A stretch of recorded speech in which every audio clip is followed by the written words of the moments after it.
I'm Tony, he's Mike, and we are here to talk to you about 1987's magnum opus horror, Meatballs meets, I don't know, Lord of the Flies. Lord of the Flies, Summer Camp Nightmare. Summer camp, sports, hiking, fun. Summer camp, when mom and dad are not around. This is part of our loosely described Tom Fridley verse, I guess, because here recently we've been touching on movies that have Tom Fridley in it, and if you don't remember Tom Fridley, he was in Iron Eagle 1 and Phantom of the Mall, Phantom of the Mall. Revenge. And then we keep mentioning him in Friday the 13th Part 6, which is going to be coming, and this fine gem, I guess. I want to turn your life upside down. And come to think of it, I'd like to turn you upside down. Let's just say that his works, they really should be studied. So Summer Camp Nightmare. We picked this movie strictly on the base that Tom Fridley was in this. Yes. Like, really, that was it. Yes, well, it did have a spectacularly good trailer. Summer camp, nightmare. Say anything to anyone.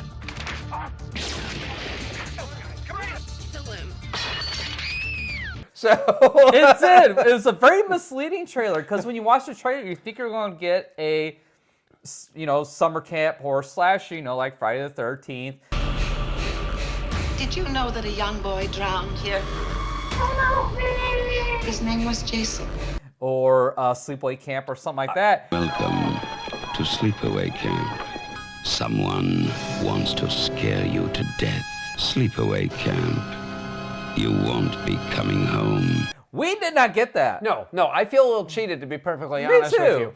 And it starts off, it's straightforward enough. It's very much like the intro scene from Meatballs, where the campers all arrive at camp, and there's been budgetary cuts, and there's a new guy running the camp, and it turns out that he's very into butterflies.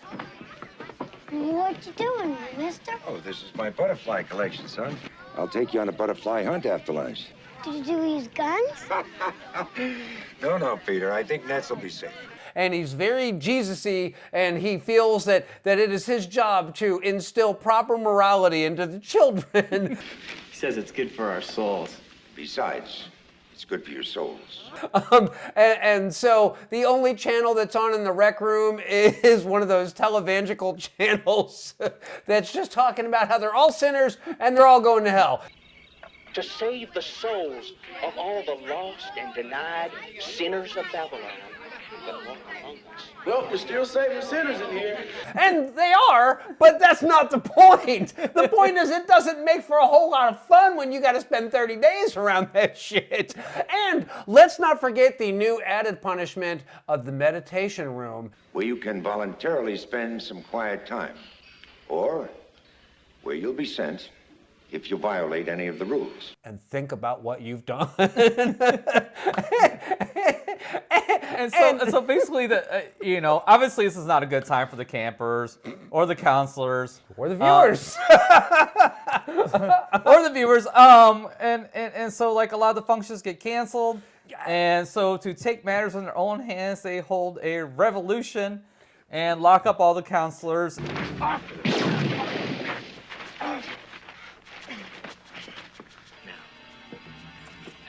In the pin.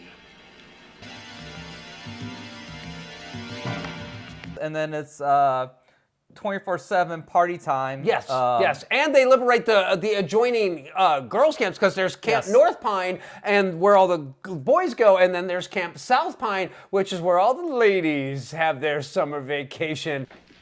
What are you boys doing here? Something wrong? Where's Mr. Warren? Pardon me, ladies, but we're having a revolution over at Camp North Pines. And we've decided to include the girls' camp in with it.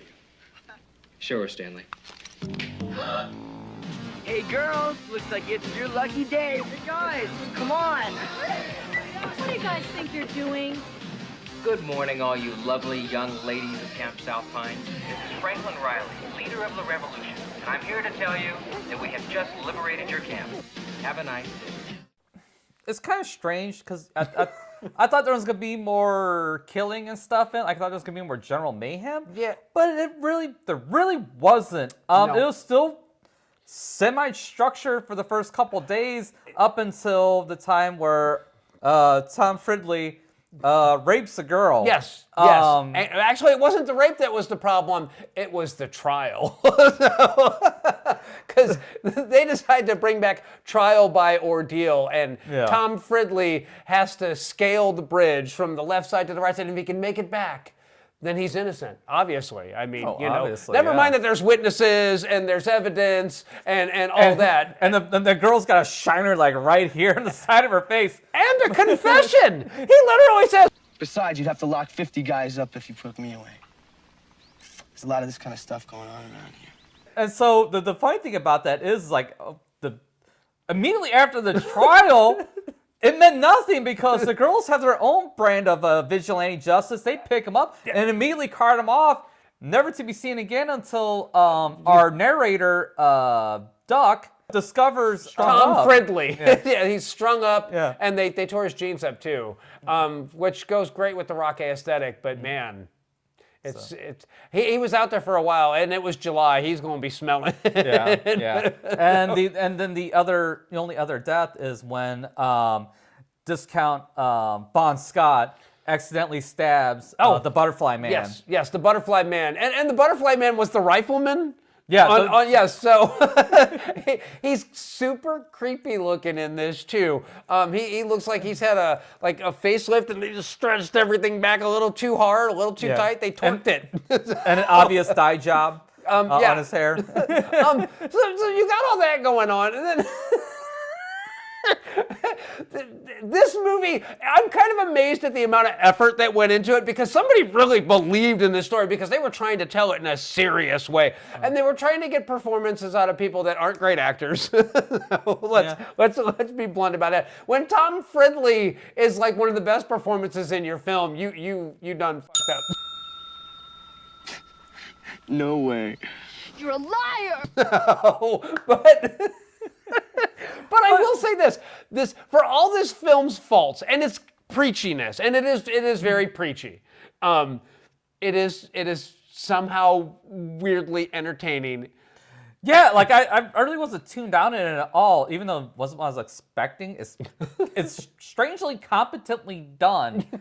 It was just missing the tropes of a good slasher, like repeated kills, and some nudity. Yeah. Which we didn't get. Well, it was supposed to be teenage campers, so I didn't think we were going to get that one. Well, Friday the 13th has teenage campers in as well, and you still get nudity. I thought they were camp counselors. I thought she was killing camp counselors for the simple fact that they let Jason drown. And you're mixing details. The details don't matter. What matters is there's supposed to be nudity with the appropriately aged people to be nude. Yes. And copious amounts of violence. Yes, and we got neither. But we did get, basically, he's absolutely right. It's Lord of the Flies, but without all the cool, dramatic elements that make Lord of the Flies interesting, and Meatballs, but without all the comedic elements that make that interesting, except for one scene. There is one scene in this film that is absolutely a masterclass in how to make a film, and it is the talent show. Yes.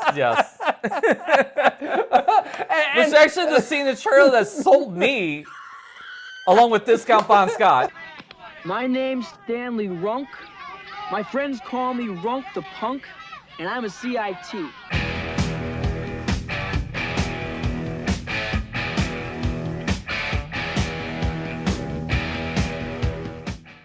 There is this amazing performance of Fear, Beef Bologna. It is obvious that they're not playing the guitars, but it doesn't matter. It is obvious that they know all the lyrics, though, and they are leaning into it like it owes them money.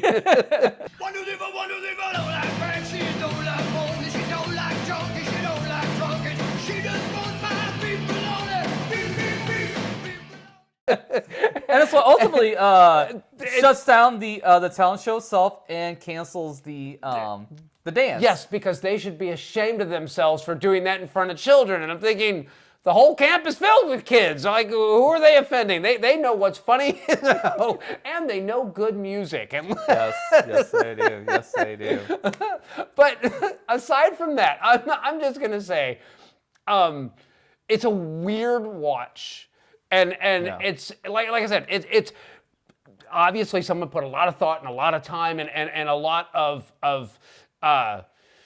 I don't want to say craft, but at the same time, it's shot as well as like the first Friday the 13th movie. But the question is it a recommend? No, it's not, and it's not. Like I said, the initial part of it, the first 30 minutes of it, is really fun. It's really interesting. I was genuinely entertained and like into it. And like after they basically take control of the camp, and then you have General Tom Fridley, or not Tom Fridley, whoever the other guy is. Franklin Riley. Yes, thank you, General Franklin. It like I said, it gets a little boring. It gets a little preachy, and nothing really goes anywhere. No, it doesn't. It doesn't go far enough to make it worthwhile. No, and see, that's the other thing too. It almost feels made for TV.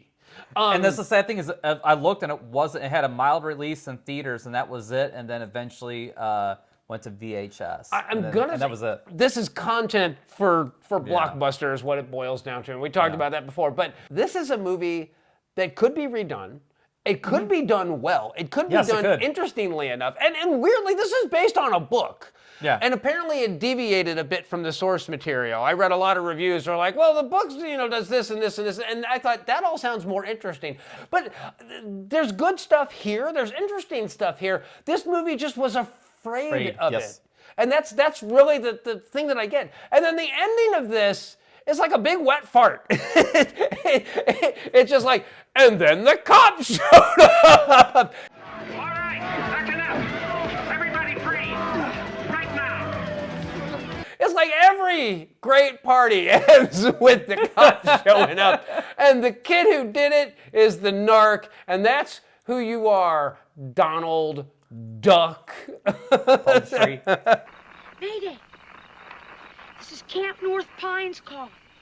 We're in trouble. Yeah, it's not a recommend either for me for all the reasons we just stated. I agree with you. I think it could be a good remake, as long as somebody's willing to go and make it. Yes. A horror or a thriller of some kind, something a little more compelling than what we got. Even an interesting character study. If you want to do a study of Franklin and actually show why he basically is engineering this whole scenario to take over this camp and lock up these adults, and basically, if you want to explore that, explore it. Explore it in an honest way, and explore it in a way that actually gives the character some motive, other than the fact that he's sitting on the book reading some political manifesto while everybody else is swimming at summer camp. And he just happens to get this one kid under his thumb because he saved him from drowning during his crappy swimming lesson. Who directed this thing? Burt L. Dragon, who did Twice Dead, Suburbia, and Little Rascals of all things, which was a solid movie. I get it, but here's the other really interesting thing. It was written by Burt, but also written by Penelope Spheris, who wrote Wayne's World.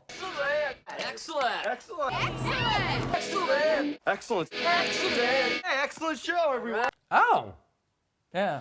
Apparently they cut all the funny stuff out. Because I see her fingerprints on this one at the beginning, especially the talent show stuff. That could straight up be a Wayne's World skit right there. No. But then after that, he's like, no, I've got the next 2/3 of the. I'll write it. Yeah. Like you said, there's good stuff there. It just wasn't capitalized on. Yeah. So. Yeah. So there you have it. That's it. That's what I got. Is anything else? Any? No. That's as insightful as we can get with a film called Summer Camp Nightmare. So we hope you enjoyed this. See you guys next time.